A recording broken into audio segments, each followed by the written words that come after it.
Gipasabot sa Department of Social Welfare and Development 11 ang mga nadawatan nga mga reklamo kalabot sa mga individual nga nalista na apan wala nakadawat gihapon og ayuda. Ilabi na sa Assistance to Individuals in Crisis Situation kon AX.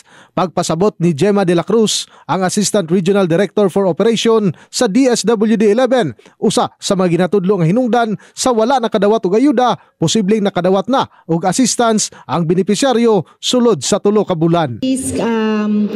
System na kung nalista sila and then pagkatapos hindi sila nakatanggap, maybe nakatanggap na po sila within the 3 months period. So baka natanggal sila kasi meron tayong deduplication process.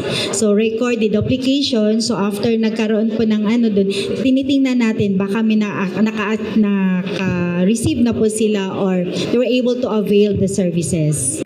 Samtang ibutyag usab sa mong buhatan nga sa tuig 2024 na sa kapin 300,000 ka mga individual ang nakabenepisyo sa AX alang sa food assistance sa Riyon 11.